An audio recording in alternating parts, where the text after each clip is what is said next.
Hello friend, welcome back to my channel. তো আজ আমি বানাবো আলু ভর্তা। তো এখানে আছে দুটো আলু, একটা শুকনো লঙ্কা, একটু পেঁয়াজ কুচি, একটা টমেটো কুচি।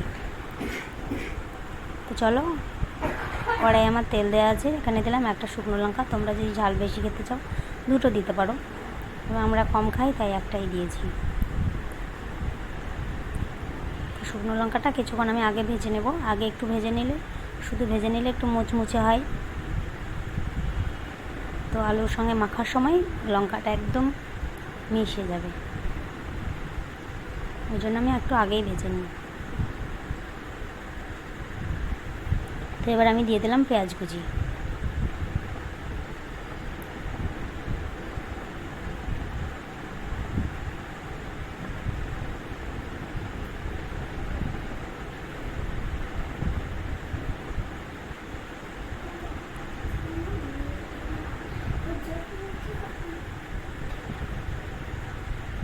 তো দেখো, পেঁয়াজ আমি ভাজছি।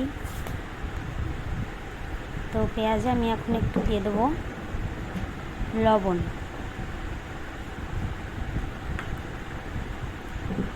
পেঁয়াজে আমি একটু লবণ দিয়ে দিলাম।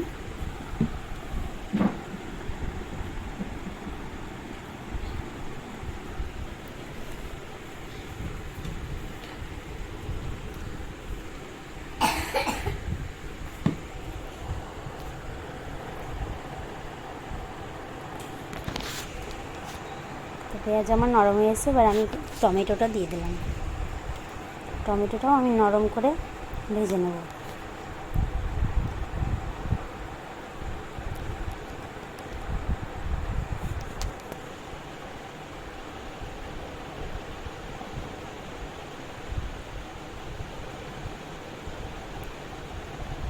টমেটোটা আরেকটু আমি ভাজবো নরম করে, একদমই নরম হয়ে যাবে।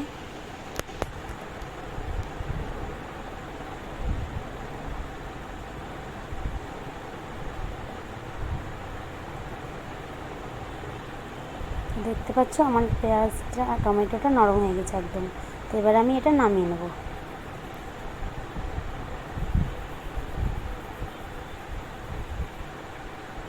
তো এই দেখো, এবার আমি আলুর সঙ্গে এটা মেখে নেব। তো রেডি আমার আলু ভর্তা। তোমরাও করো, খুব ভালো লাগবে আর আমাকে জানাবে।